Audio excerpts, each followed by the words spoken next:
My daughter poured my wine glass first. That's when I knew something was wrong.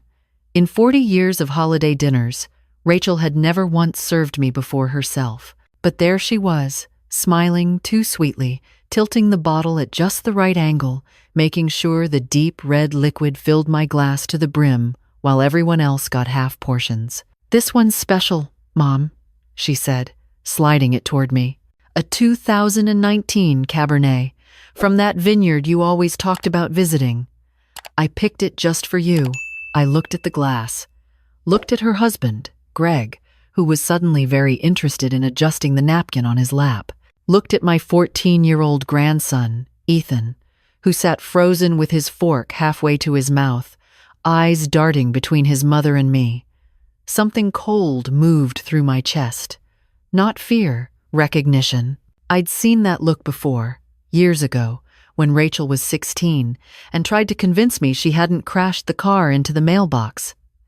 The same performance, the same careful sweetness, designed to distract from something rotten underneath. So I did what any woman who survived 68 years on this earth would do. I waited until Rachel turned to help her sister-in-law with the turkey, then quietly switched my glass with Greg's. He didn't notice. He was too busy laughing at something on his phone. 20 minutes later, Greg excused himself from the table. 30 minutes after that, he was pale and sweating, claiming the turkey must have been undercooked. By the time we cut the pie, he was in the bathroom throwing up, and Rachel was pacing the hallway with her phone pressed to her ear, whispering things I couldn't quite hear. I sat at the table, perfectly fine, sipping water and watching the chaos unfold. My glass, the special one Rachel had poured just for me, sat untouched in front of Greg's empty chair. I didn't sleep that night, not because I was scared, but because my mind wouldn't stop replaying every detail. The way Rachel had positioned herself between me and the kitchen. The way Greg kept checking his watch like he was waiting for something. The way Ethan had looked at me across the table, something urgent in his eyes that I couldn't quite read. At 2 a.m., I got out of bed and walked to the kitchen. The house was silent, except for the hum of the refrigerator and the distant sound of Greg groaning in the guest room. I opened the cabinet where Rachel kept the wine and found the bottle she'd opened. 2019 Cabernet. Expensive label. I held it up to the light. It looked normal, smelled normal, but I poured what was left into a mason jar anyway, sealed it tight, and tucked it behind the orange juice in the back of the fridge. Then I sat in the dark and thought about everything I'd been too blind to see. It started 6 months ago, maybe longer. Rachel had begun calling more often, which I'd thought was sweet at first. "Just checking in, Mom. How are you feeling? Any headaches? Memory problems?" She'd ask the same questions every time, subtle variations on a theme I didn't recognize until now. She'd also started visiting more, always with papers for me to sign. "Insurance stuff," she'd say, waving her hand dismissively. "Dad's old accounts. You know how bureaucracy is." I'd signed them without reading. She was my daughter, my firstborn, the girl I'd rocked through colic and coached through college applications and held while she sobbed after her first miscarriage. I trusted her. The next morning, I pulled out every document I'd signed in the past year. There was a filing cabinet in my office, the one Harold had used before he passed, and I'd kept everything organized the way he taught me. Insurance forms, bank authorizations, medical releases. And there, at the bottom of a manila folder labeled miscellaneous, a document I didn't remember seeing before. Durable power of attorney. My signature sat at the bottom, shaky and slanted, dated 8 months ago. According to this paper, Rachel had full authority over my finances, my property, and my medical decisions if I was ever deemed mentally incapacitated. I read it 3 times. My hands didn't shake. I felt something harden inside me, like concrete setting in my chest. If that wine had made me sick, if I'd collapsed at Christmas dinner confused and disoriented, what would have happened next? A trip to the hospital. Concerned family members explaining to doctors that I'd been showing signs of confusion for months. A hasty evaluation. And suddenly, my daughter would control everything. I picked up the phone and called my lawyer. It was December 26th, the day after Christmas, and I didn't expect anyone to answer. But Michael Chen had been Harold's lawyer for 30 years. And when I said it was urgent, he said he'd meet me in an hour. His office smelled like coffee and old paper. He read the documents I brought, his face growing more serious with each page. "Did you understand what you were signing, Mrs. Patterson?" "No," I said. "I thought it was routine paperwork." He set the papers down. "This gives your daughter complete control over your life, finances, property, even where you live. If a doctor signs off that you're not mentally competent, she can make every decision for you. Can I revoke it?" "Absolutely. Today, if you want." "I want." We spent 2 hours drafting new documents. A revocation of the old power of attorney, a new one, naming my younger sister Barbara as my agent instead, a living will, and the beginning of a trust that would protect my assets from anyone who thought they could take them. When I signed the final page, Michael looked at me over his glasses. "You're doing the right thing," he said. "But be prepared. When people lose access to something they expected to inherit, they don't always react well." "I've survived worse," I said. "I buried a husband. I can handle my daughter's disappointment." But even as I said it, I knew this was more than disappointment. This was betrayal, and I was only beginning to understand how deep it went. Back home, I started digging. Bank statements first. I'd always been careful with money, a habit from growing up poor in rural Ohio, and I kept meticulous records. But as I flipped through the past year's statements, I saw things I didn't remember authorizing. A monthly transfer of $2,000 to an account I didn't recognize. A $5,000 withdrawal labeled home repairs that never happened. Another $3,000 for medical equipment I'd never received. In total, nearly $40,000 had disappeared from my accounts in 12 months. I made a list: dates, amounts, descriptions. Then I called the bank. The customer service representative was polite but firm. Those transactions were authorized under the power of attorney, on file, Mrs. Patterson. "We have documentation. That power of attorney has been revoked," I said. "As of this morning." There was a pause. "I see. I'll update our records. Would you like to place additional security restrictions on your account?" "Yes," I said. "No phone or online changes. Everything in person, with ID." "Of course." After I hung up, I sat in Harold's old chair and looked out the window. Snow was falling, soft and steady, covering the yard in white. It looked peaceful, clean. But underneath, I knew, the ground was frozen solid. That evening, Ethan called. "Grandma?" His voice was quiet, almost a whisper. "Can I come over tomorrow?" "Alone?" "Of course, sweetheart." "Is everything okay?" A long pause. "I need to tell you something, but not on the phone."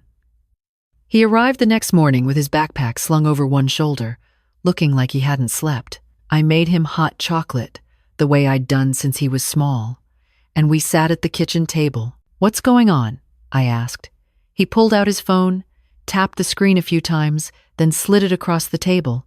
"I recorded this 3 weeks ago. Before Christmas, I didn't know what to do with it." I pressed play. Rachel's voice filled the kitchen, sharp and impatient. "She's getting worse. Did you see how she forgot Uncle David's name at Thanksgiving? And she left the stove on twice last month. The doctor will sign off on it, I'm sure." Greg's voice, lower. "What about the wine?" "It's just something to make her confused, disoriented. Nothing dangerous. By the time dinner's over, we'll have plenty of witnesses saying she seemed off. Then we take her to the ER, get the evaluation, and it's done. And then? Then we have control. The house, the accounts, everything. She'll be in a nice facility where professionals can take care of her, and we won't have to worry anymore." The recording ended. I sat there, staring at the phone, feeling something crack open inside me. Not my heart, that had already been broken too many times to break again. Something else, the last thread of denial I'd been holding on to. "I'm sorry, Grandma," Ethan whispered. "I should have told you sooner. I didn't want to believe it. I reached across the table and took his hand. You did the right thing. You're the only one who did. He looked down at our hands, his eyes wet. What are you going to do? I'm going to protect myself, I said. And then I'm going to make sure they can never do this to anyone else. The next few weeks moved quickly. I met with Michael 3 more times, finalizing the trust, adding layers of protection that Rachel couldn't touch. I transferred my remaining assets, including the house I'd lived in for 40 years, into an irrevocable trust with Barbara and Ethan named as beneficiaries. I opened new accounts at a different bank under the trust's name, and I kept the recording. Michael advised me to wait before going to the police. We need to build a case, he said. Right now, it's your word against hers, plus a recording that could be challenged in court. Let's document everything. If she tries anything else, we'll be ready. So, I documented. Every phone call she made, logged with dates and times. Every text message, screenshotted and saved. Every visit, noted in a journal I kept in my bedside drawer. Rachel didn't know anything had changed. She called on New Year's Day, her voice bright and normal. Happy New Year, Mom. How are you feeling? Fine, I said, a little tired. You should rest more. Maybe cut back on driving. I worry about you on those icy roads. I recognized the script now. Small suggestions designed to make me doubt myself. Gentle nudges toward dependence. I'll be careful, I said. Thanks for calling. 2 weeks later, she showed up unannounced with a stack of papers. Just some tax stuff, she said, settling into the chair across from me. Nothing complicated. I just need your signature on a few things. I looked at the papers, looked at her. For a moment, I saw the girl she used to be. Pigtails and scraped knees, first-place ribbons from the science fair. The way she'd crawled into my bed during thunderstorms, convinced the world was ending. How had that girl become this woman? I'm not signing anything without my lawyer present, I said. Her smile flickered. What? Mom, it's just routine paperwork. You don't need a lawyer for this. I need a lawyer for everything now, I said. Michael's number is on the fridge if you want to schedule a meeting. She stared at me. Something shifted in her eyes, the mask slipping just enough for me to see what was underneath. Calculation, frustration, and underneath that, something I hadn't expected. Fear. Fine, she said, gathering the papers. We'll do it your way. After she left, I locked the door and stood in the hallway for a long time, listening to the silence. Then, I went to my office and made another note in my journal. 3 days later, I received a letter. No return address, just my name typed neatly on a plain white envelope. Inside was a single page. Mrs. Patterson, recent concerning behaviors have been reported to our office regarding your welfare. A wellness check has been requested by family members who believe you may be experiencing cognitive decline. A representative will contact you within 4 days to schedule an evaluation. Adult Protective Services, County of Franklin. I read it twice. Then I called Michael. They're escalating, he said grimly. This is a formal complaint. They're trying to get the state involved. Can they do that? Anyone can file a report. But it doesn't mean anything will come of it. You're clearly competent. I'll make sure the evaluator knows your side of the story. And if they don't believe me, they will, he said. We have documentation. We have the recording. And we have you, sharp as a tack and twice as stubborn. I smiled despite myself. Harold used to say that. He was right. The evaluator came on a Thursday, a woman in her 40s with kind eyes and a clipboard full of questions. She asked me the date, the president's name, how to spell world backwards. She asked about my daily routine, my medications, my support system. I answered everything calmly, clearly, without hesitation.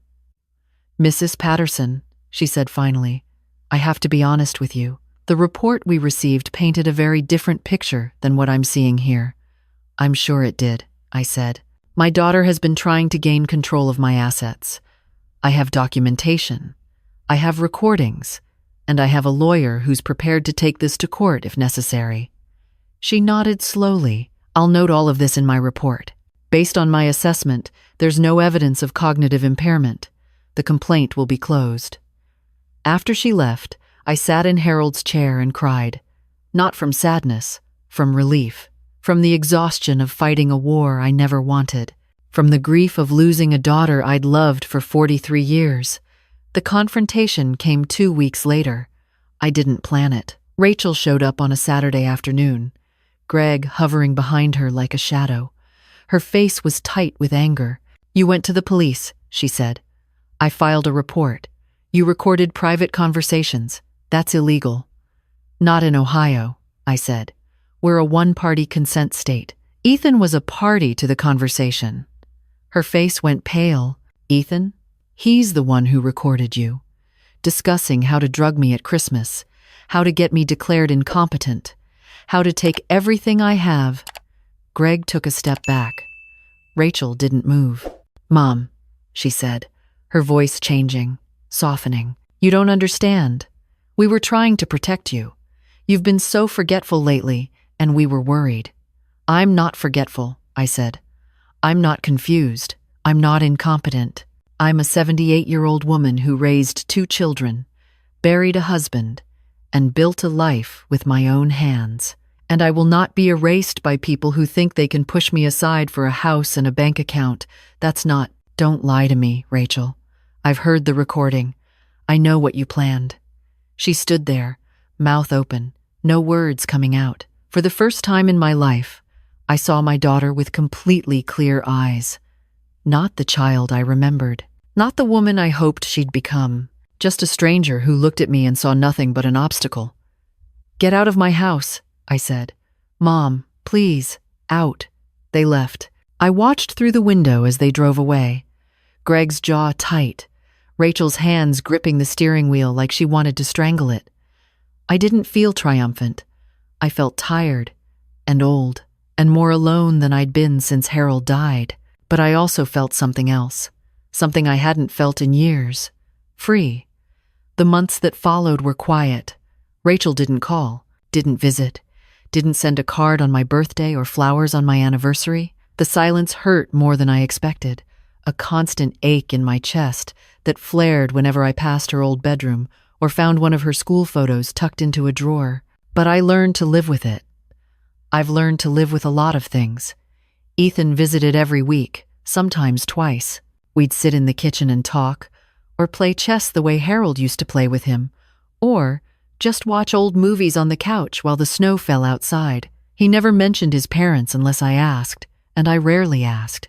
Grandma, he said one afternoon, I want you to know something. What's that, sweetheart? I'm not like them.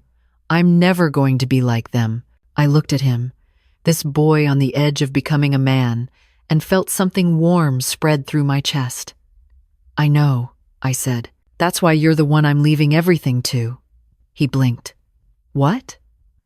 I pulled out the folder I'd been keeping in my desk, the one with the final versions of all my documents. Trust agreements, will, investment accounts, everything in his name, everything protected by layers of legal structure that Rachel couldn't touch.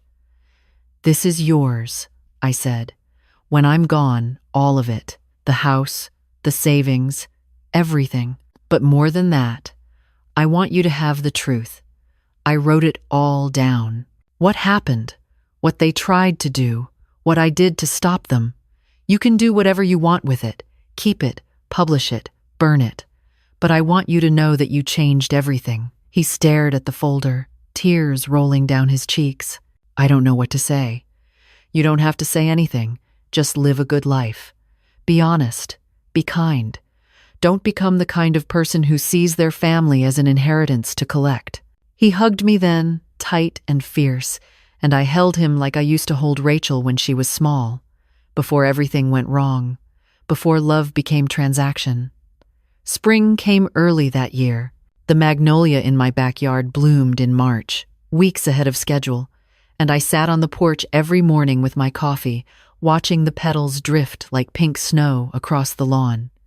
I didn't hear from Rachel, Didn't hear from the police, either. Michael told me the investigation was ongoing, that these things took time, that I might never see a courtroom or a conviction. I told him I was okay with that. I didn't need Rachel punished. I just needed her stopped. And she was. Her name wasn't on any of my accounts, wasn't in my will, wasn't on the deed to my house or the title to my car. She had no power over my life, no claim to my death. That was enough. One morning in April, I stood in front of the mirror in my bathroom. The face looking back at me was lined and weathered, spotted with age, softened by time. But the eyes were clear, sharp, alive. I thought about all the people who look at women my age and see weakness, vulnerability, easy targets for schemes and manipulations and slow-motion thefts, dressed up as concern.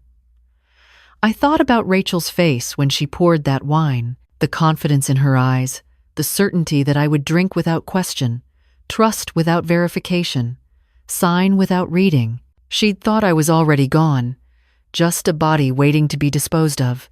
She'd been wrong. I am not invisible. I am not silent. I am not finished. I am a woman who has lived and lost and survived and kept going when everything in me wanted to stop. I have buried parents and friends and a husband and one marriage and countless dreams. I have been hungry and scared and broken and rebuilt. And I am still here, still standing, still breathing, still fighting. They don't get to take that from me. No one does. So if you're reading this, whoever you are, if you're an older woman wondering if anyone sees you anymore, if anyone values you beyond what you can give them, let me tell you something. You matter. Your life matters. Your choices matter. Don't let anyone convince you otherwise. Don't sign anything without reading. Don't trust blindly, even family, especially family. And if someone tries to push you aside, to make you feel small, to take what's yours because they think you're too old to fight back, prove them wrong. You have more strength than you know. I found mine at 68, sitting at a Christmas dinner with a glass of poisoned wine in front of me. I found it in the courage of a 14-year-old boy who chose truth over loyalty. I found it in the quiet hours of a winter morning, surrounded by documents that revealed just how deeply I'd been betrayed. I found it in myself. You can find it too, and when you do, hold on to it, because in the end, that's the only thing that's truly yours. The house is quiet now. The magnolia is in full bloom. The sun is coming through the windows, warm and golden, the way it used to when Harold and I would sit here together and talk about nothing in particular. I miss him. I miss the daughter I thought I had. I miss a lot of things, but I don't miss the woman I was before all this happened. The one who signed without reading, the one who trusted without thinking, the one who believed that love was enough to protect her from the people who claimed to love her back. That woman is gone. In her place is someone stronger, someone clearer, someone who knows exactly who she is and what she's worth. My name is Eleanor Patterson. I am 68 years old, and I am finally, completely, irrevocably free.